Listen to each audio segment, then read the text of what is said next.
Let's record this one as well. Okay, story mode. Nora arrives in Lilliton to claim the house she inherited from her late grandmother.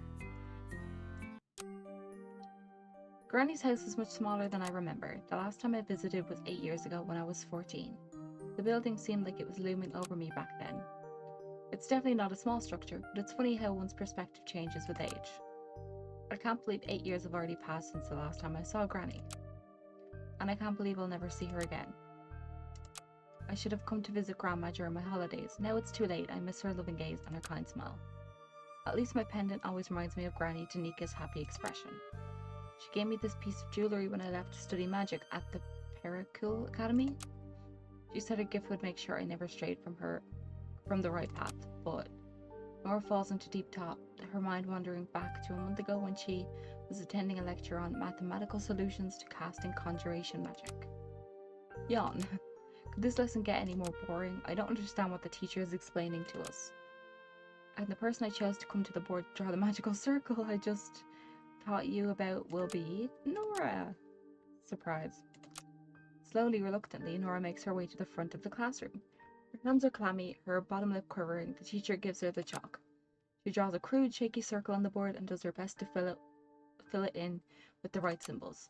And then we should add a square on the right and the left. You understood nothing of what I explained, did you? No. I figured the bored look on your face meant you must already know about everything I was teaching the class. But it seems you're just as much of a magical failure when it comes to my class as you are in the rest of your courses. That's a bit mean. Keep this up and you won't get promoted to second year. I'm trying my best. You're not trying hard enough. Now sit down. Penelope, please come forth and draw the magic circle for us properly. Yes, sir. The teacher told me I would fail my first year. 2 weeks later, after her exam period ended, and I received my results. His prediction came true. Understanding the material was already difficult for me, and it only got worse after I received a letter from my parents telling me Granny Danica, my beloved family member, had passed away. As soon as I learned that I wouldn't be promoted back to my second year at the magical university I had worked tirelessly to attend, I packed my belongings and made my way to Lilliton. The small town brings back so many memories of the time I spent here as a kid with Granny. They're good memories of a part of my life when things were so much easier for me, a time when I loved witchcraft and didn't disappoint people's expectations. The letter I got stated that Granny had left me her house as an inheritance. I needed a change of scenery and I wanted to see the state of the place as well, so I left right away. Mostly, I just needed to get away from Pericule Academy with its hard, rigorous curriculum on witchcraft, which I'd failed to comprehend. Am I even cut out to be a witch? I needed some time to think about my path in life. Staying at Granny's place like when I was a kid seemed like the perfect opportunity to gain some perspective. I just wish I had visited Granny more often during the years I lived in the capital, studying to first get into the academy and then as a first year after I had passed the entrance exams on my second try. I became so focused on succeeding at being a certified witch that I eventually forgot about my family. My head is full of such grim thoughts. Alright, enough moping around. Nora walks towards the front door.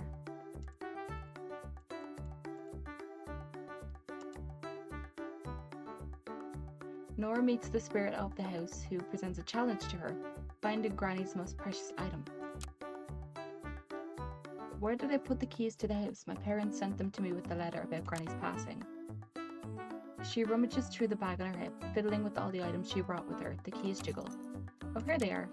This key should open the front door. Nora steps closer to the door and puts the key into the lock. Whoa. Her vision shakes, or is the tremor passing through the ground and the building? The key becomes scorching hot, not wanting to get burned. Nora lets go of it and takes a step back. What's going on?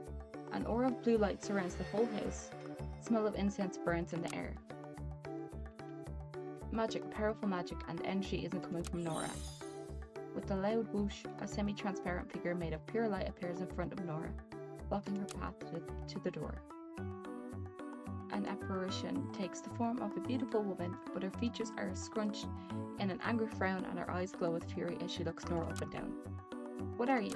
You don't know? I thought the Pericule Academy would have taught you at least that much about magical creatures, Nora. It's spelt wrong here. It's It's spelled Pericule, so P-R-I-C-U-L-L-E, and now it's spelled C-I-A-U. I'm a domestic spirit, in fact, the spirit of Danika's house. What? But the last time I was here, Granny didn't have a resident domestic spirit. We haven't been to Lilyton in 8 years. That's a long time. Situations change. A pang of guilt goes through Nora's heart. She had indeed neglected Granny Danica while chasing after her dream of becoming a certified witch. She knows now that she should have visited more often, but she also knows it's too late for regret. The thought hurts, especially when someone else points out the situation to her so bluntly. I'm sorry. It doesn't matter if you're sorry or not. You haven't visited your grandma in 8 years, and now you come here thinking you've become the new owner of her house? It does make sense though. She does have a point, the spirit. I won't let this stand. I'm the spirit of this house, and you won't become its rightful successor without my approval. You can't be serious. I'm Granny's only grandchild. Who else would inherit her house? I'd rather the house stands empty than to have someone unworthy reside here. It's not up to you to decide. Granny gave me her house as my inheritance. But Danica also told me to only let you live here if I deem you worthy, and right now you haven't proven yourself to me. You failed your studies in the capital. You're not a full-fledged witch. If you gain ownership of Danica's huge library of magical tomes, her pantry of magical potions and salves, and her workshop with her magical cauldron, I can't help but sense a disaster in the making. I'm not a magical failure. You don't sound like you believe your own words. But I'm not merciless. I let you become the rightful owner of Danica's house if you can find and bring to me Danica's most prized possession. Seek out the item that was most important to your late grandmother and present it to me. Only then will I let you live in your house in peace. Okay, that sounds like a good idea. I'll let you inside the house so you can conduct your research, but don't expect to find what you're looking for easily. I'll be watching your struggles. With another whoosh of magical energy, the spirit of the house disappears and the building stops glowing. What have I got myself into?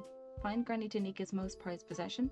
That's not going to be easy. I have no idea what item the spirit is talking about. But I have choice except... I have choice? I think that's meant to be, but I have no choice except to try and find it. I don't want to give up and let Granny's house stand neglected without an owner. The spirit gave me this task to see what I'm made of. With renewed determination, Nora grabs hold of the house key once again. It's no longer burning and it opens the door to Grandmother's house easily.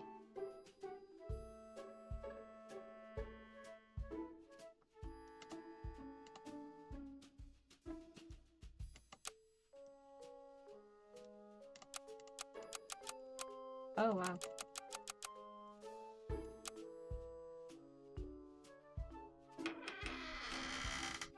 Nora enters the house and takes a good look around the entrance. Did Granny renovate her house in the last 8 years? It looks completely different than I remember. Well, it's been a long time, of course. She changed the way the house looks. What did I expect? That everything would be the way I remember from my childhood? Stupid Nora. I should start looking through the items in this room. The sooner I find Granny's most prized possession, the sooner I'm done with the spirit's challenge so I can have some peace. Oh my god, that's so funny. It's meant to be the girl with the pearl earring, but it's like a witch.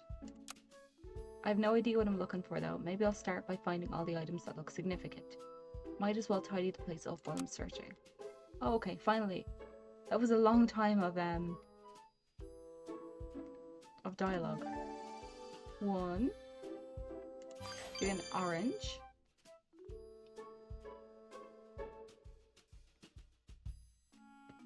Glass of wine. This, whatever it is. Can I look around? Oh, I can. This one.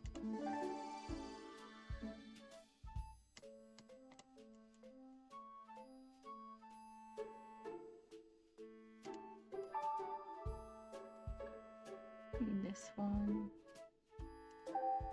Here.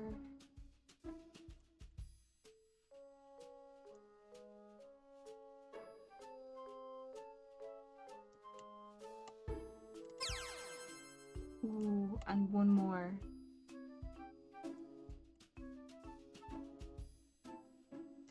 There. Got it. Huh? Nora looks through the items she found in the entrance area. None of these items look like they could have any kind of significance to Granny. I better try another room.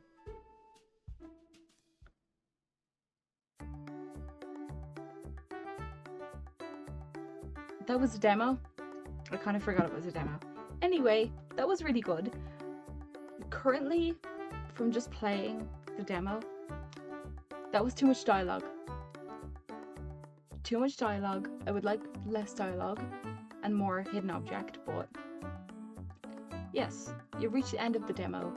Thank you for trying out Nora in Search of a Hidden Ingredients. The full version will let you experience the rest of the story as well as a free play mode with more stages and alternate rule options. Okay, that was fun. Thank you very much to the devs for that. And definitely wishlist on Steam. It's called Nora in Search of Hidden Ingredients.